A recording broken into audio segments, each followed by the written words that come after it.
Everyone, welcome to my YouTube channel AWG academy. दोस्तों, मैं आज आपके सामने आई हूँ एक नए वीडियो के साथ। दोस्तों, आज हम देखेंगे प्रैक्टिस सेट 1.5 के कुछ रिमेनिंग क्वेश्चन। प्रैक्टिस सेट 1.5 के जो स्टार्टिंग के क्वेश्चन है वो मैंने अच्छे से सिखा दिए हैं। अगर जिस किसी ने भी वो वीडियो नहीं देखा है तो वो वीडियो पहले जाके देख लीजिए। अगर वो वीडियो आप देखेंगे तो आपको आज का सेशन इजीली समझ में आएगा। तो वो वीडियो देखने के लिए मेरे इस वीडियो के डिस्क्रिप्शन बॉक्स में लिंक दी गई है, आप वो लिंक पे क्लिक करके वीडियो देख सकते हैं। तो दोस्तों, फिर चलिए हम आज के सेशन को स्टार्ट करते हैं। बट बिफोर दैट, अगर आपने मेरे चैनल को अभी तक सब्सक्राइब नहीं किया है तो नीचे दिए गए रेड बटन पे क्लिक करके मेरे चैनल को जरूर सब्सक्राइब कीजिए। चैनल का नाम है AWG एकेडमी। दोस्तों, फिर आज हम देखेंगे प्रैक्टिस सेट 1.5। प्रैक्टिस सेट 1.5 के फर्स्ट और जो सेकंड क्वेश्चन था वो मैंने सिखा दिया था और आई होप आपको वो समझ में आया होगा। दोस्तों, अब हम लेंगे थर्ड क्वेश्चन। तो क्या है थर्ड क्वेश्चन, चलिए इसे पढ़ते हैं। The sum of father's age and twice the age of his son is 70. If we double the age of the father and add it to the age of his son, the sum is 95. Find their present ages. तो यहाँ पे हमें क्या करना है, father और सन की present as निकालनी है। यहाँ पे कंडीशन दिए गए हैं, the sum of father's age and twice the age of his son is 70। ऐसा ये हमारी फर्स्ट कंडीशन है। तो हमें तो निकालना है फादर और सन की प्रेजेंट एज हमें निकालनी है। तो हम मानते हैं कि फादर की एज है x इयर्स। यहाँ पे मैं लिखती हूँ, let the age of the present age of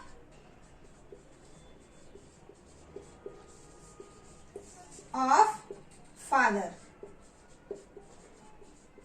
B x years. हम क्या मान लेते हैं कि फादर की एज कितनी है, x years, and the son's present as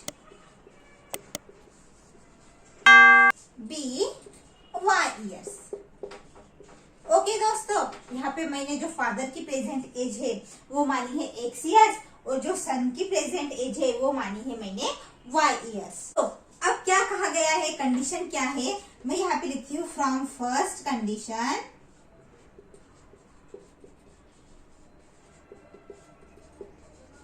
क्या है, the sum of father's as.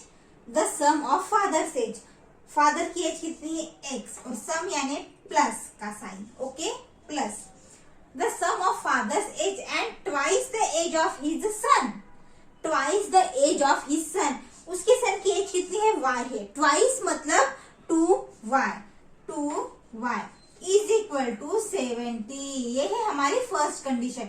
ये कैसी आई आपको पता है, अगर ये कैसी आई, देखिए एक बार फिर, the sum of father's age, father की एज है x and twice the age of his son, twice यानी 2y है कि नहीं, सन की एज हमने क्या मानी है, y, ट्वाइस मतलब 2y इज 70। कितनी है, 70, तो इज इक्वल टू 70। ये हो गया हमारा इक्वेशन नंबर 1। ये हो गया हमारा इक्वेशन नंबर 1। अब फ्रॉम द सेकंड कंडीशन, मैं यहाँ पे लिखती हूँ फ्रॉम सेकंड कंडीशन। अब हम दूसरी कंडीशन क्या है वो देखते हैं। क्या कहा है, if we double the age of the father, father की एज कितनी है, x, डबल यानी 2x है कि नहीं, 2x।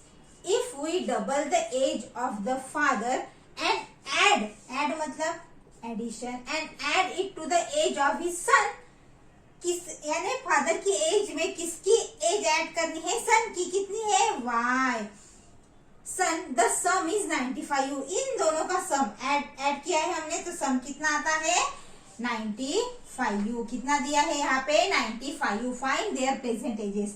तो ये हो गया हमारा सेकंड इक्वेशन। ये हमें दूसरा इक्वेशन मिला ना, ये है फर्स्ट इक्वेशन और ये है सेकंड इक्वेशन। इस तरह से हमें दो इक्वेशन यहाँ पे मिले हैं। अब हम क्या करते हैं, इसके बाद हम इक्वेशन को सॉल्व करते हैं। यानी यहाँ पे फादर की एज निकालनी है, सन की एज निकालनी है, मतलब एक्स और वाई की पहले वैल्यू निकालनी है। ये इक्वेशन हमें मिले हैं, इसे यूज करके हम एक्स और वाई की वैल्यू निकालते हैं। ऐसे तो इक्वेशंस जो है वो मैंने आपको बता दिए हैं। अब हम क्या करेंगे, कोएफिशिएंट देखेंगे। यहाँ पे एक्स का कोएफिशिएंट 1 है और यहाँ पे है 2, तो हम 1 को 2 बना सकते हैं, 1 को हम 2 बना सकते हैं। तो हम क्या करेंगे, इक्वेशन 1 को हम 2 से मल्टीप्लाई करेंगे। क्या करेंगे, 2 से मल्टीप्लाई करेंगे, तो ये 2x हो जाएगा। तो मैं यहाँ पे लिखती हूँ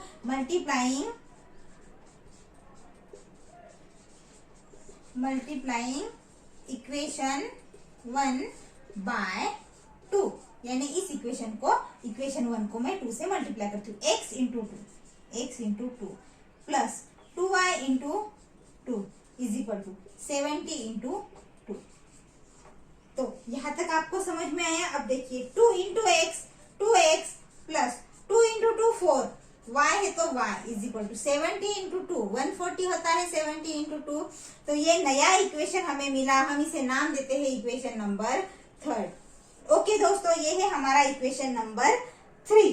दोस्तों अब हम क्या करेंगे, इक्वेशन 2 और इक्वेशन 3 को मिला के हम क्या करेंगे, एक्स और वाई की वैल्यू निकालेंगे। यहाँ पे साइन कैसी है, सेम है, साइन सेम है, मतलब हमें सब्ट्रैक्शन करना पड़ेगा। हमें क्या करना पड़ेगा, सब्ट्रैक्शन करना पड़ेगा। इन दो इक्वेशन को यूज करके हम एक्स और वाई की वैल्यू निकालेंगे सब्ट्रैक्शन करके। तो फिर चलिए आप दोस्तों इसे नोट कर लीजिए, हम आगे इसे सॉल्व करेंगे। तो दोस्तों अब हम क्या करेंगे, सब्ट्रैक्ट। तो मैं यहाँ पे लिखती हूँ सब्ट्रैक्टिंग इक्वेशन 2 फ्रॉम इक्वेशन 3। अब इक्वेशन 3 में से हम इक्वेशन 2 को क्या कर देंगे, सब्ट्रैक्ट कर देंगे। तो हमारा इक्वेशन 3 क्या था, 2x plus 4y is equal to 140। ये हमारा इक्वेशन 3 था। और इक्वेशन 2 क्या था, 2x plus y is equal to 95। Okay दोस्तों, अब हम इसे सब्ट्रैक्ट करेंगे। सब्ट्रैक्ट करते वक्त क्या होता है, ये साइन चेंज हो जाती है। प्लस है तो माइनस, प्लस है तो माइनस, प्लस है तो minus. Plus 2x get cancel, plus 4y minus y 3y is equal to ये कितना आएगा, 45। ओके, तो हम y की वैल्यू निकालेंगे। y इज इक्वल टू ये 45 एज इट इज रखेंगे और ये 3 यहाँ पे भेज देंगे। ओके दोस्तों, कितना आएगा, 3 1 जा 3, ये 1 आता है, 3 5 जा 15। तो y की वैल्यू कितनी निकली, 15 निकली। y की वैल्यू हमें मिली है 15। तो चलिए अब हम क्या करेंगे, इस y की वैल्यू को किसी भी एक इक्वेशन में पुट करके x की वैल्यू निकालेंगे। तो फिर हम यहाँ पे लिखते हैं put y is equal to 15 in equation 1। Equation 1 में हम y की वैल्यू का क्या कर देंगे, पुट कर देंगे। तो फिर मैं यहाँ पे लिखती हूँ, इक्वेशन 1 क्या था हमारा, x plus 2y is equal to 70। ये था हमारा इक्वेशन नंबर 1। हम इसमें क्या करेंगे, पुट करेंगे y की वैल्यू। अब x एज इट इज रखेंगे, x प्लस 2 इंटू वाई की वैल्यू कितनी है, 15 इज इक्वल टू 70। चलिए इसे सॉल्व करते हैं। x plus 2 into 15 30 is equal to 70। अभी x एज इट इज रखेंगे, ये 70 और ये प्लस 30 को उस तरफ भेज देंगे माइनस 30, यानी x की वैल्यू हमें मिली 40। x की वैल्यू हमें कितनी मिली, 40 मिली। तो दोस्तों इस तरह से हमने y की वैल्यू निकाली है और x की वैल्यू निकाली है। हमने फादर्स की एज को कितना माना था, x ईयर्स, और सन की एज को हमने माना था y ईयर्स, जो कि हमें दोनों की भी वैल्यू मिल गई है। तो अब हम लिखेंगे the father's present age is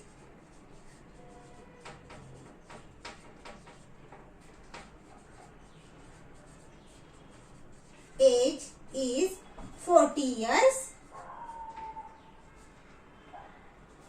40 years, and son's present age is 15 years। है कि नहीं। तो दोस्तों इस तरह से हमने ये थर्ड एग्जाम्पल को भी सॉल्व कर लिया है। आई होप आपको ये समझा होगा। दोस्तों आप इसे नोट कर लीजिए। अब हम देखेंगे हमारा नेक्स्ट एग्जाम्पल। दोस्तों ये है हमारा नेक्स्ट एग्जाम्पल, चलिए हम इसे पढ़ते हैं। The denominator of a fraction is 4 more than twice its numerator. Denominator becomes 12 times the numerator if both the numerator and the denominator are reduced by 6. Find the fraction. तो हमें यहाँ पे क्या निकालना है, फ्रैक्शन निकालना है, और यहाँ पे कंडीशन दी गई है। The denominator of a fraction is 4 more than twice its numerator. तो अब हम क्या निकालेंगे, पहले फ्रैक्शन निकालने के लिए हमें न्यूमरेटर और डिनोमिनेटर की वैल्यू निकालनी पड़ेगी, है कि नहीं। तो हम यहाँ पे कंसीडर करेंगे, मैं यहाँ पे लिखती हूँ let the numerator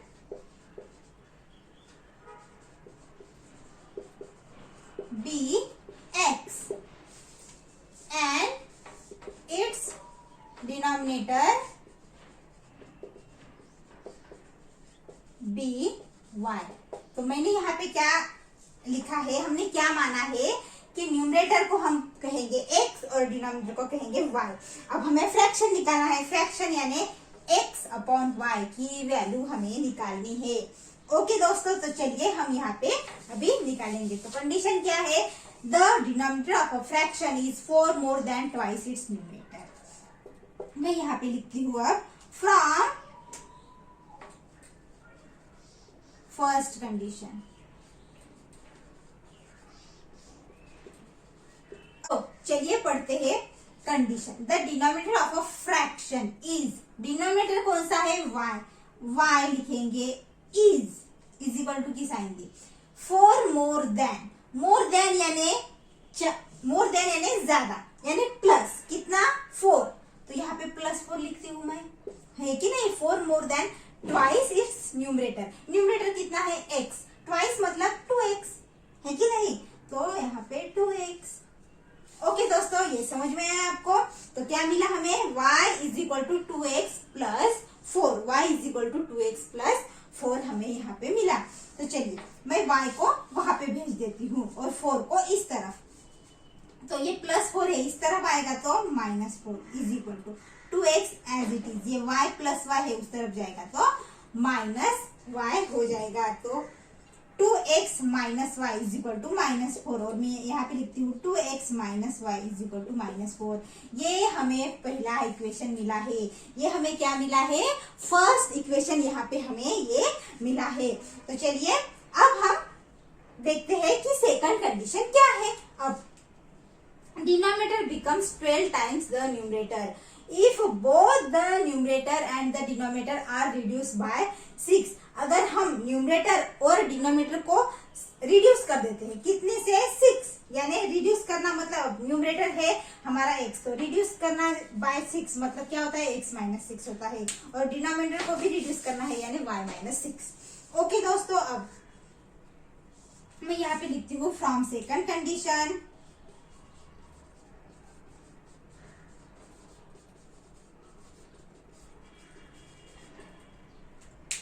Denominator becomes 12 times the numerator. Denominator becomes 12 times. अब डिनोमिनेटर का कितना है हमारा y, becomes 12 times the numerator if both the numerator and the denominator are reduced by 6, यानी इसको रिड्यूस करना है 6 से, is equal to denominator becomes 12 times, 12 times यानी मल्टीप्लाई होता है, 12 multiply by the numerator. Numerator कितना होगा, x माइनस 6, है कि नहीं, क्योंकि हमने इसे 6 से रिड्यूस किया तो न्यूमरेटर इतना आएगा और डिनोमिनेटर इतना आएगा। 12 टाइम्स बोला है तो 12 यहाँ पे मैंने लिखा है। यह आपको समझ में आया। अब हम क्या करेंगे, चलिए इसे सॉल्व करेंगे। y minus 6 is equal to 12 into x, 12x, ये माइनस है तो माइनस 12 इंटू 6 72। तो मैं इस y को उस तरफ भेजती हूँ और ये -72 को इस तरफ, यानी ये -6 एज इट इज मैं रखती हूँ यहाँ पे, y को सिर्फ उस तरफ भेजना है। और ये -72 है, यानी नंबर एक तरफ करेंगे और x और y एक तरफ करेंगे। -72 है तो +72 इज इक्वल टू 12x, ये +y है उस तरफ जाएगा तो -y होगा, है कि नहीं। अब अब हम इसे आगे सॉल्व करेंगे। 72 में से 6 गया, कितना बचता है? 72 में से अगर 6 को हम माइनस करते हैं तो बचते हैं 66। 66 बचा is equal to 12x minus y. हम इसे लिखते हैं 12x minus y is equal to 66। ये हो गया हमारा सेकंड इक्वेशन। ये हो गया हमारा सेकंड इक्वेशन। कितना मिला हमें? 12x minus y is equal to 66। और first equation 2x minus y is equal to -4। तो हमें तो यहाँ पे दो इक्वेशन मिले हैं। तो अब हम क्या करते हैं? कोएफिशिएंट देखते हैं। कोएफिशिएंट अगर सेम नहीं होते हैं, x के कोएफिशिएंट देखते हैं, अगर सेम नहीं होते हैं x के या y के, तो हम इसे क्या करते हैं? मल्टीप्लाई करके इक्वल कर देते हैं। बट अगर हम यहाँ पे देखें तो यहाँ पे -y है, यहाँ पे भी -y है, यानी दोनों का भी कोएफिशिएंट 1 है। और साइन कैसी है? माइनस माइनस यानी सेम है। सेम है तो हम क्या करते हैं? सेम है तो हम सब्ट्रैक्शन करते हैं। तो चलिए अब हम यहाँ पे सब्ट्रैक्शन करेंगे। हम इक्वेशन 2 में से इक्वेशन 1 को माइनस कर देंगे, सब्ट्रैक्ट कर देंगे। तो मैं यहाँ पे लिखती हूँ सब्ट्रैक्टिंग इक्वेशन 1 फ्रॉम इक्वेशन 2। तो इस इक्वेशन में से इस इक्वेशन 1 को माइनस कर देंगे। तो यहाँ पे 12x minus y is equal to 66 और ये 2x minus y is equal to -4। अब हम क्या करते हैं? साइन यहाँ पे चेंज करते हैं। प्लस है तो माइनस, माइनस है तो प्लस, माइनस है तो प्लस। ये 12 में से 2 गए 10x minus y plus y गए कैंसर। अभी 66 प्लस 4 70। तो हमें 10x इज इक्वल टू कितना मिला है? 70 मिला है। दोस्तों हम इसे आगे सॉल्व करेंगे, पर आप इसे पहले नोट कर लीजिए। तो दोस्तों हमें कितना मिला है? 10x इज इक्वल टू 70 हमें यहाँ पे मिला है। तो हम x की वैल्यू निकालेंगे। x is equal to 70 divide by 10 कितना आएगा? 7। तो x की वैल्यू हमें मिली है 7। तो x की वैल्यू हमें 7 मिली है। हम क्या करेंगे? x की वैल्यू किसी भी एक इक्वेशन में अभी पुट करेंगे। तो मैं यहाँ पे लिखती हूँ put x is equal to 7 in equation 1। Equation 1 में हम x की वैल्यू पुट कर देंगे। इक्वेशन 1 क्या था हमारा? 2x minus y is equal to -4 था। अब x की वैल्यू यहाँ पे पुट करेंगे। 2 into 7 minus y is equal to -4। 7 into 2 14 minus y is equal to -4। Minus y as it is रखेंगे, ये इस 14 को उस तरफ भेज देंगे। -4 माइनस 14 कितना आता है? चलिए लिखिए। चलिए हम लिखते हैं minus y is equal to -18। इन दोनों का एडिशन होगा। ओके, माइनस माइनस कैंसल, यानी y की वैल्यू हमें मिली 18। y की वैल्यू हमें कितनी मिली? 18 मिली है। और x की वैल्यू हमें 17 मिली है। तो दोस्तों इस तरह से हमने x और y की वैल्यू निकाली है। अब हम यहाँ पे फ्रैक्शन निकालेंगे, यानी न्यूमरेटर अपॉन डिनोमिनेटर। तो मैं यहाँ पे लिखती हूँ द न्यूमरेटर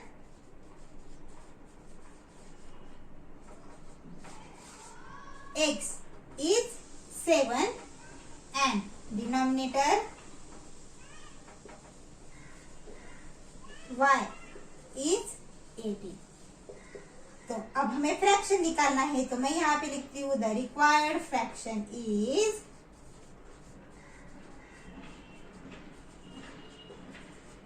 7 अपॉन 18। तो ये है हमारा required fraction.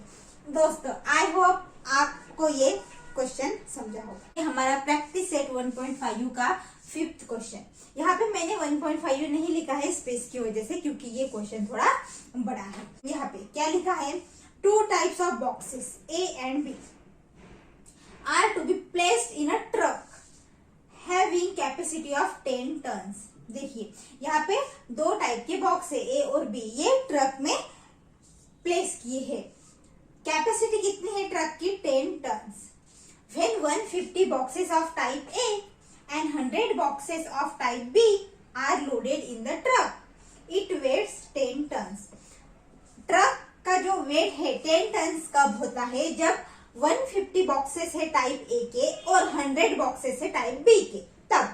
But when 260 boxes of type A are loaded in the truck, can still accommodate 40 boxes of type B. देखिए, जब हम 260 बॉक्सेस रखते हैं टाइप ए के, तब बी के 40 बॉक्सेस आएंगे. So that it is fully loaded, find the weight of each type of box. तो हमें each type of box का weight निकालना है. तो चलिए अब हम इसे सॉल्व करेंगे. दोस्तों, मैं यहाँ पे लिखती हूँ take the weight of a box of type A be x ton. मैं यहाँ पे क्या मानती हूँ कि जो ए टाइप का बॉक्स है उसका वेट कितना है, हमें तो इंडिविजुअली निकालनी है, वेट निकालना है हर एक बॉक्स का. लेकिन यहाँ पे मैं क्या मानती हूँ कि the weight of a box of type A be x ton, यानी टाइप ए बॉक्स जो है उसका वेट कितना है, x ton. And the weight of a box of type B Y ton. Okay दोस्तों, ये हमने यहाँ पे लिख लिया. अभी मैंने टाइप बी का जो बॉक्स है उसका वेट वाई टन माना है. यहाँ तक आपको समझ में आया. हम क्या करते हैं, पहले कंसीडर करते हैं. तो मैंने यहाँ पे ये लिख लिया. अब यहाँ पे टू टाइप के बॉक्स है, ए और बी. यहाँ पे क्या कहा है कि the capacity when 150 boxes of type A and 100 boxes of type B are loaded in the truck, it weight 10 tons. यानी यहाँ पे टाइप ए के बॉक्स कितने हैं, 150, और 100 बॉक्स है टाइप बी के. ओके दोस्तों, तो मैं यहाँ पे लिखती हूँ the weight of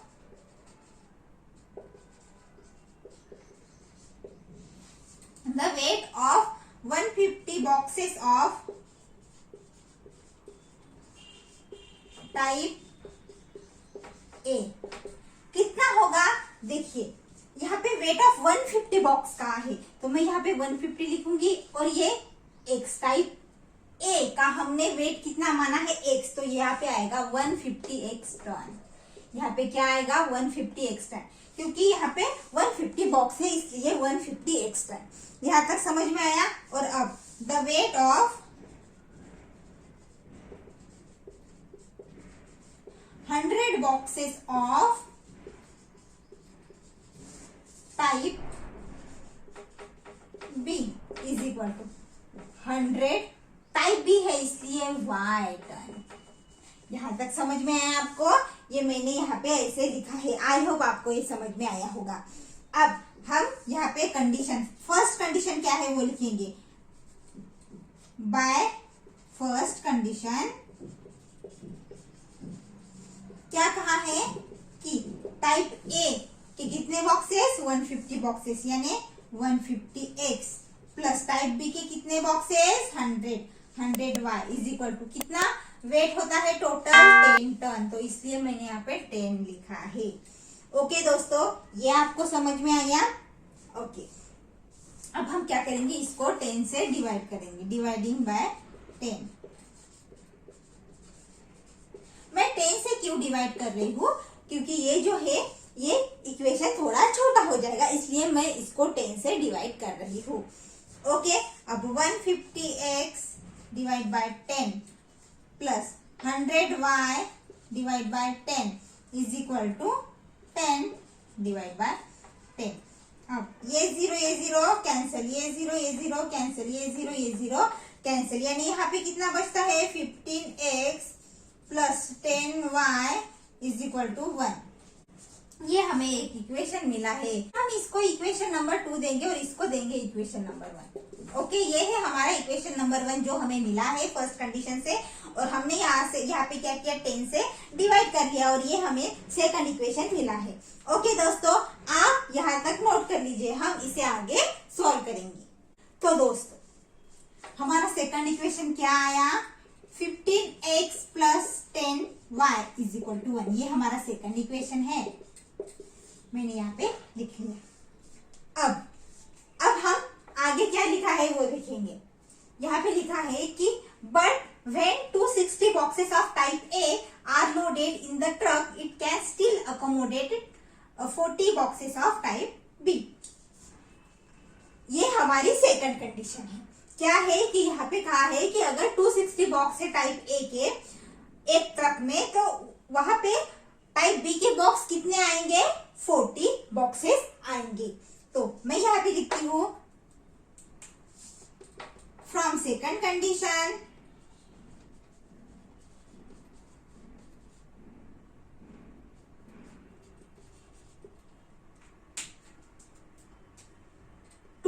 boxes of type ए, तो यहाँ पे 260x लिखूंगी प्लस 260 बॉक्सेस टाइप ए के आते हैं, तब बी के कितने आएंगे? 40 बॉक्सेस। तो यहाँ पे बी है इसलिए 41 इज इक्वल टू, ये पूरे ट्रक का वेट कितना है? 10 टन। तो यहाँ पे मैं 10 लिखती हूँ। ओके दोस्तों, तो ये हमारा नया इक्वेशन है, इसे मैं देती हूँ इक्वेशन नंबर 3। यहाँ पे मैंने क्या किया? इक्वेशन नंबर 3 यहाँ पे दिया। अब हम क्या करेंगे? इस इक्वेशन का कोएफिशिएंट देखेंगे, पहले x का और फिर y का। सेम है क्या? यहाँ पे 15 है x का कोएफिशिएंट और यहाँ पे 260 है। सेम नहीं है, यहाँ पे 10 है और यहाँ पे y का कोएफिशिएंट है 40। तो ये सेम है क्या? नहीं। तो हमें सबसे पहले इनको इक्वल करना पड़ेगा। हम क्या करेंगे? इस इक्वेशन 2 में यहाँ पे 10 है तो हम इसको 40 कर सकते हैं, है कि नहीं? 4 से मल्टीप्लाई करेंगे। तो मैं यहाँ पे लिखती हूँ multiply equation 2 by 4। Multiplying equation 2 by 4। हम इस इक्वेशन को 4 से मल्टीप्लाई कर देंगे।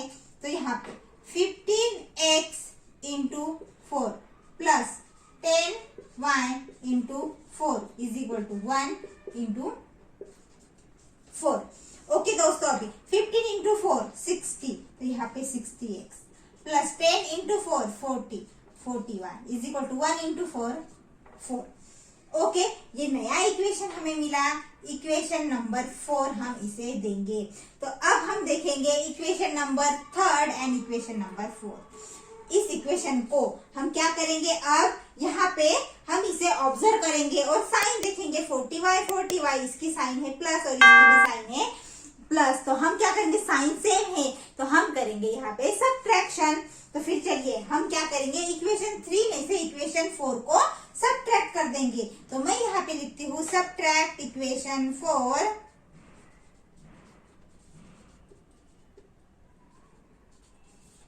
From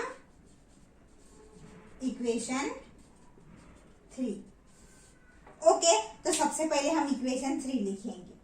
260x plus 40y is equal to 10। और ये अब ये equation 60x plus 40y is equal to 4। अब सब्ट्रैक्ट करना है तो साइन क्या होंगी? Change, minus minus minus. 60x तो 200x plus 40y minus 40y get cancel और 10 में से 4 गए रहते हैं 6। 200x इज इक्वल टू 6 हमें यहाँ पे मिला। अब हम x की वैल्यू निकालेंगे। x is equal to 6 divide by 200। 6 divide by 200 यहाँ पे हमने किया। हम इस नंबर को रिड्यूस भी कर सकते हैं। कैसे करेंगे? तो फिर चलिए हम इसे 2 से डिवाइड करेंगे। यहाँ पे भी 2 से हम डिवाइड करेंगे, इसको भी 3 आएगा और यहाँ पे आएगा 2 1 2 और ये 0 0 यानी 3/100। तो x इज इक्वल टू 3/100 यहाँ पे हमें मिला है। तो x की वैल्यू कितनी मिली है? 3/100। तो दोस्तों अब हम क्या करेंगे? इस x की वैल्यू को किसी भी एक इक्वेशन में पुट करके हम y की वैल्यू निकालेंगे। तो चलिए हम किस इक्वेशन में पुट करेंगे? इक्वेशन 2 में। तो मैं यहाँ पे लिखती हूँ put x is equal to 3/100 in equation 2। Okay दोस्तों, अब 15 इंटू x है, 15 इंटू एक्स की value 3 divide by 100 plus 10y as it is equal to 1। 15 into 3 कितना होता है? 45। तो 45 ही मैंने यहाँ पे लिखा। 100 एज इट इज लिखते हैं plus 10y is equal to 1। अब हम इसे 5 से डिवाइड करेंगे। यहाँ पे आएगा 9, है कि नहीं? और 5 टू ज़ा 10 और ये 0 यानी 9/20। 9/20 plus 10y is equal to 1। तो ये यहाँ तक हमने सॉल्व किया है। अब हम क्या करेंगे, y की वैल्यू निकालेंगे, बट आप इसे पहले नोट कर लीजिए। तो दोस्तों अब इक्वेशन 1 में पुट करने के बाद हमें यहाँ तक मिला है कि नहीं, 9/20 plus 10y is equal to 1। हम अभी y की वैल्यू निकालेंगे। 10y को एज इट इज यहाँ पे रखेंगे और 9/20 को उस तरफ भेज देंगे। 1 ये प्लस है तो माइनस 9/20। अब 10y इज इक्वल टू, इसके डिवाइड में कोई भी नहीं है, मतलब 1 है कि नहीं। हम क्या मानते हैं, जिसके डिनोमिनेटर में कुछ भी नहीं होता है उसे हम मानते हैं कि यहाँ पे 1 ही है। ओके, 1/1। तो हम क्या करते हैं इस कंडीशन में, इन दोनों का मल्टीप्लाई करते हैं, फिर क्रॉस मल्टीप्लीकेशन करते हैं। इन दोनों का मल्टीप्लाई करेंगे, 20 इंटू 1 20, और क्रॉस मल्टीप्लीकेशन करेंगे 20 इंटू 1 20, ये minus as it is 9 into 1 9। तो दोस्तों 10y इज इक्वल टू 20 में से 9 गए रहते हैं 11, और ये एज इट इज 20। अब y इज इक्वल टू, ये 10 मल्टीप्लीकेशन में है, यहाँ पे ये डिनोमिनेटर में आएगा 20 इंटू 10, है कि नहीं, यहाँ पे आएगा ना 10। अब y की वैल्यू कितनी मिली, y is equal to 11 divide by 200, है कि नहीं। हमें y की वैल्यू इतनी मिली है। दोस्तों x की वैल्यू हमें कितनी मिली है, x की वैल्यू 3/100, और y की वैल्यू हमें मिली, x की वैल्यू 3/100 में लिखती हूँ, और y की वैल्यू मिली है 11/200। तो अब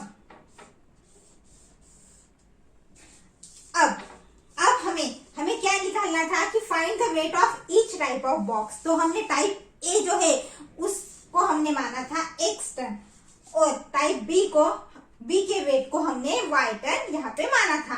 तो अब हम यहाँ पे लिखेंगे, द वेट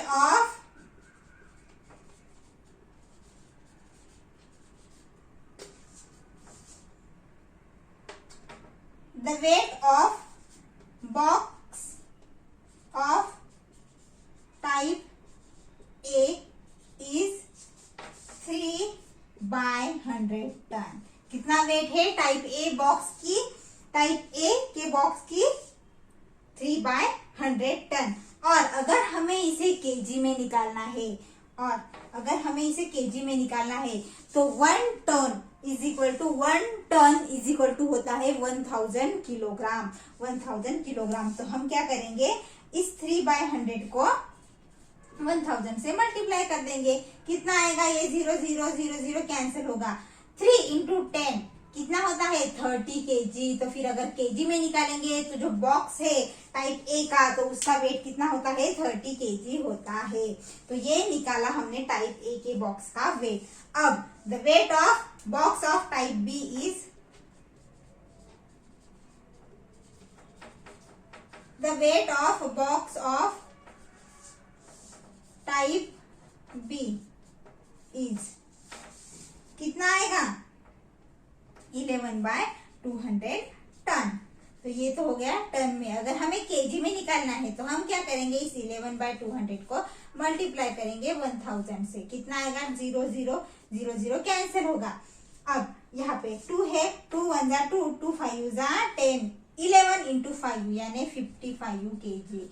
कितना आया, 55 केजी वेट आया। तो अगर केजी में निकालेंगे तो इतना वेट आया, अगर टन में है तो ये हमारे पास ये आंसर है। दोस्तों आप इसे नोट कर लीजिए। तो चलिए अब हम इसके बाद का एग्जाम्पल सॉल्व करते हैं। तो दोस्तों ये है हमारा नेक्स्ट एग्जाम्पल। चलिए हम इसे पढ़ते हैं। क्या दिया गया है यहाँ पे, out of 1900 kilometre we shall travelled some distance by bus and some by aeroplane. Vishal क्या करता है, टोटल कितना डिस्टेंस ट्रैवल करता है 1900 किलोमीटर। वो डिस्टेंस बस से भी ट्रैवल करता है और एरोप्लेन से भी ट्रैवल करता है। बस travels with average speed 60 kilometre per hour and the average speed of aeroplane is 700 kilometre per hour. It takes 5 hours to complete the journey. देखिए देखिए वो क्या करता है, बस से और एरोप्लेन से पूरा डिस्टेंस ट्रैवल करता है, और वो डिस्टेंस ट्रैवल करने के लिए उसको कितने घंटे लगते हैं, 5 आवर्स लगते हैं। Find the distance Vishal travelled bye बस।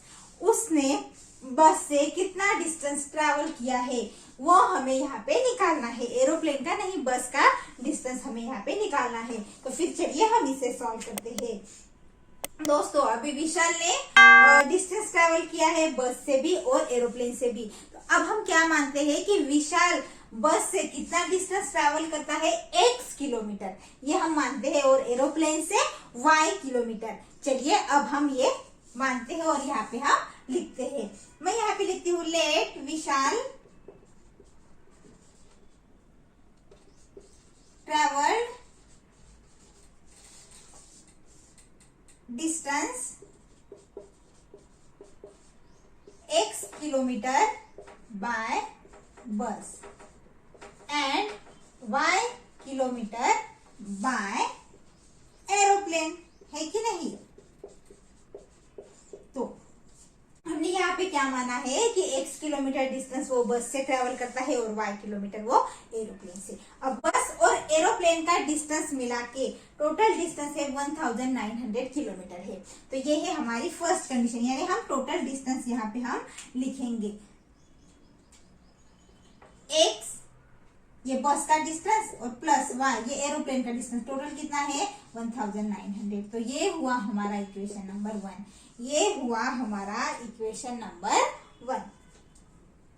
ओके दोस्तों, अब आगे क्या लिखा है कि विशाल travel some distance by bus and some by aeroplane. बस ट्रैवल विद एवरेज स्पीड, हाँ बस की एवरेज स्पीड कितनी है, 60 किलोमीटर पर आवर है, और एरोप्लेन की है 700 किलोमीटर पर आवर। दोस्तों हमने एक फॉर्मूला सीखा है, कौन सा फॉर्मूला, मैं यहाँ पे लिखती हूँ। एक फॉर्मूला है time is equal to distance divide by speed. Okay, ये फॉर्मूला हमने पहले भी सीखा है।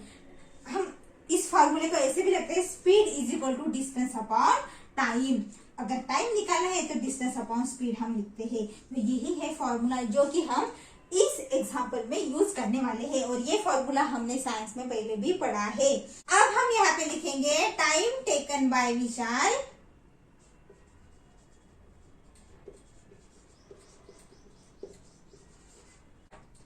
while traveling by bus।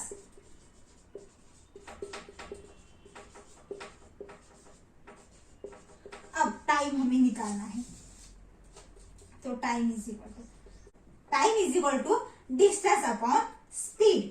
अब डिस्टेंस हमने क्या माना है, x है कि नहीं, बस है तो हमने डिस्टेंस कितना माना है, x किलोमीटर। ओके, और स्पीड कितनी है, 60 किलोमीटर पर आवर। तो यहाँ पे 60 किलोमीटर पर आवर मैं यहाँ पे लिखती हूँ। अब हम इसे कैसे कैलकुलेट करेंगे, यहाँ पे किलोमीटर किलोमीटर कैंसिल हो जाएगा और ये आवर जो है ऊपर आएगा, यानी कितना आएगा, x अपॉन 60 आवर, ऐसा ये आएगा। ओके दोस्तों, आपको यहाँ तक समझ में आया। दोस्तों आप इसे यहाँ तक नोट कर लीजिए, हम इसे आगे सॉल्व करेंगे। तो दोस्तों अब हम लिखेंगे time taken by Vishal while traveling by aeroplane। अब कैसे लिखेंगे हम, एरोप्लेन है तो यहाँ पे मैं y लिखती हूँ, और यहाँ पे क्या लिखा है, 700 किलोमीटर पर आवर, यहाँ पे मैं 700 आवर लिखती हूँ। जैसे यानी बस से जो ट्रैवल किया था तो हमने वहां पे कितना लिखा था, x अपॉन 60 आवर लिखा था, तो यहाँ पे कितना आएगा, y अपॉन 700 आवर, है कि नहीं।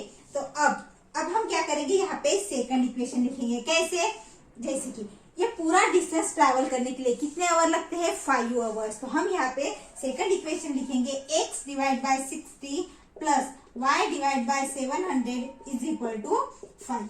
ऐसे हम सेकंड इक्वेशन फॉर्म करेंगे, क्योंकि time taken by Vishal by travelling by aeroplane ये इतना हुआ और बाय बस ये इतना हुआ है कि नहीं, ये दोनों को मिला के कितने घंटे लगते हैं 5 आवर्स, इसलिए मैंने दोनों की एडिशन की और यहाँ पे लिखा मैंने 5। ओके दोस्तों, तो अब हमें क्या करना है, इसके डिवाइड में है 60 और इसके डिवाइड में है 700, इन दोनों को हमें यहाँ से निकालना है। तो इन दोनों को कैसे निकालेंगे, हम ऐसे नंबर से मल्टीप्लाई करेंगे कि जैसे कि ये दोनों भी यहाँ से हट जाएंगे। तो फिर वो कैसे करेंगे हम, चलिए अब हम इनका क्या करेंगे, एलसीएम निकालेंगे। हम 60 और 700 का क्या निकालते हैं अब, एलसीएम। तो यहाँ पे मैं लिखती हूँ 60 और यहाँ पे मैं लिखती हूँ 700। ओके दोस्तों, इसे अब हम डिवाइड करेंगे किससे, पहले 10 से करेंगे, है कि नहीं, कितना आएगा 6 और यहाँ पे आएगा 70। अब इसे 2 से डिवाइड करते हैं, यहाँ पे आएगा 3 और यहाँ पे आएगा 35। ओके दोस्तों, अब हम किससे डिवाइड करेंगे, 3 से, ये तो होगा 1 और ये डिवाइड होगा क्या, नहीं, तो इसे एज इट इज रखेंगे। ओके दोस्तों, तो ये अब 35 है, 35 5 से डिवाइड होता है ना, तो यहाँ पे मैं 7 लिखती हूँ। अब 7 तो 7 से ही डिवाइड होता है कि नहीं, तो यहाँ पे आता है 1। तो दोस्तों हमें यहाँ पे मिला 10 2 3 5 7। हम क्या करेंगे, इनका अब मल्टीप्लाई करेंगे, 10 इंटू 2 इंटू 3 इंटू 5 इंटू 7, इनका हम क्या करेंगे, मल्टीप्लाई करेंगे। 10 इंटू 2 20, 20 इंटू 3 60, 60 इंटू 5 होता है 300, 300 इंटू 7, 300 इंटू 7 होता है 2100, 2100। तो ये इसका एलसीएम आया। अब हम क्या करेंगे, इस 2100 से इस इक्वेशन को क्या करेंगे, इस इक्वेशन हम इसको नाम देंगे इक्वेशन नंबर 2। इस इक्वेशन नंबर 2 को हम मल्टीप्लाई करेंगे। ओके, तो फिर चलिए अब हम मल्टीप्लाई करते हैं और मैं यहाँ पे लिखती हूँ मल्टीप्लाइंग इक्वेशन 2 बाय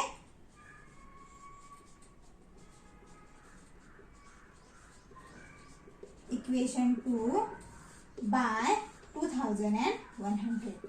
ओके, इसे हम मल्टीप्लाई करेंगे। अब कितना आएगा, x divide by 60 into 2100 plus y divide by 700 into 2100 is equal to 5 into 2100।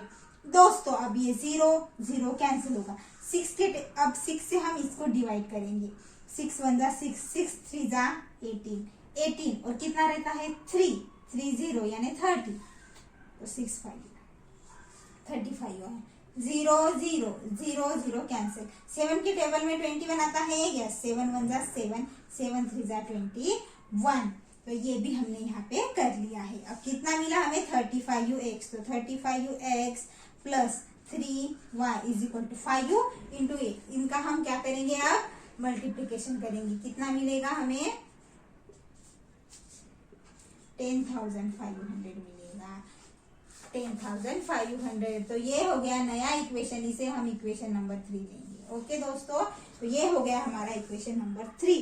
दोस्तों आप इसे पहले नोट कर लीजिए, तो हम इसे आगे सॉल्व करेंगे। तो दोस्तों ये है हमारा इक्वेशन नंबर 1 और ये है इक्वेशन नंबर 3। अब हम क्या करेंगे, कोएफिशिएंट देखेंगे। यहाँ पे 35 है, यहाँ पे 1, यहाँ पे 3 है, यहाँ पे 1 है। तो हम सिंपली क्या करेंगे, इसको 3 से मल्टीप्लाई करेंगे, यहाँ पे 3y आ जाएगा, है कि नहीं। तो फिर चलिए बिना देरी किए हम सॉल्व करेंगे। अभी मैं यहाँ पे लिखती हूँ मल्टीप्लाइंग इक्वेशन 1 बाय 3। इक्वेशन 1 को हम क्या करेंगे, 3 से मल्टीप्लाई करेंगे, x into 3 plus y into 3 is equal to 1900 into 3। अब 3 into x into 3 3x plus y into 3 3y is equal to, ये कितना आएगा, पहले 19 यानी 1900 को हम 3 से मल्टीप्लाई करेंगे, 5700 यहाँ पे हमें मिला है। कितना मिला है, 5700 हमें यहाँ पे मिला है। ये नया इक्वेशन है, हम ये इक्वेशन नंबर 4 है। ओके दोस्तों, अब इक्वेशन 3 और इक्वेशन को 4 देखेंगे, तो यहाँ पे प्लस 3y है, प्लस 3y, साइन सेम है, तो क्या करेंगे, सब्ट्रैक्ट करेंगे। तो हम यहाँ पे इक्वेशन 3 में से 4 को सब्ट्रैक्ट करेंगे, तो मैं लिखती हूँ सब्ट्रैक्ट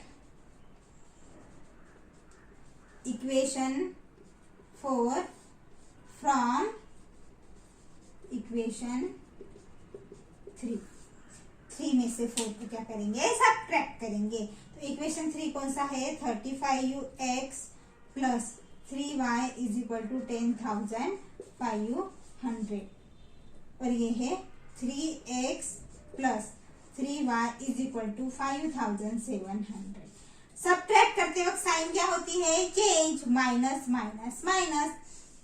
35 में से 3 गए रहते हैं, 32x plus 3y minus 3y get cancel और ये कितना बचता है 8, ये माइनस साइन हो गया, यानी 4,800 यहाँ पे बचा। तो x की वैल्यू हम कैसे निकालेंगे, 4,800 डिवाइड बाय ये 32 यहाँ पे आ जाएगा। ओके दोस्तों, तो चलिए अब हम x की वैल्यू यहाँ पे निकालेंगे, कितना आएगा, हम इसे डिवाइड करेंगे। तो दोस्तों हम पहले इसे 8 से डिवाइड करेंगे, यहाँ पे आएगा 4, है कि नहीं, 600 divide by 4, x is equal to कितना आया, 600 डिवाइड बाय 4। अब हम क्या करेंगे, इस 600 को डिवाइड कर देंगे 4 से, 4 1 जा 4, 4 1 जा 4, 2 आता है, 4 5 जा 20, है कि नहीं, 0, तो 150 आई। तो x की वैल्यू कितनी मिली हमें, 150 मिली। तो दोस्तों अब हमें x की वैल्यू मिली है, यानी डिस्टेंस ट्रैवल बाय बस हमने क्या माना था, x माना था, है कि नहीं, x किलोमीटर हमने माना था। तो x की वैल्यू भी हमें मिल गई है और यहाँ पे हमें सिर्फ डिस्टेंस बस का ही निकालना है, यानी यहाँ तक हम इस आंसर को निकालेंगे। अब हमें y की वैल्यू निकालनी जरूरी नहीं है, क्योंकि हमें बस का ही डिस्टेंस निकालना था। तो x की वैल्यू आई है 150 किलोमीटर। तो अब हम यहाँ पे लिखेंगे विशाल ट्रैवल 150 किलोमीटर बाय बस, है कि नहीं। तो ये हो गया हमारा आंसर। दोस्तों आप इसे पहले नोट कर लीजिए। तो दोस्तों ये हुआ हमारा आज का सेशन। यहाँ पे मैं अपना सेशन स्टॉप करती हूँ। कैसा लगा आज का मेरा सेशन कमेंट में जरूर लिख के बताइए। अगर कुछ दिक्कत है तो वो भी कमेंट में लिख के बताइए। दोस्तों हम मिलते हैं अगले वीडियो में एक नए टॉपिक के साथ। तब तक के लिए बाय बाय, टेक केयर। और एक बात, अगर आपने मेरे चैनल को अभी तक सब्सक्राइब नहीं किया है तो नीचे दिए गए रेड बटन पे क्लिक करके मेरे चैनल को जरूर सब्सक्राइब कीजिए। Thank you so much.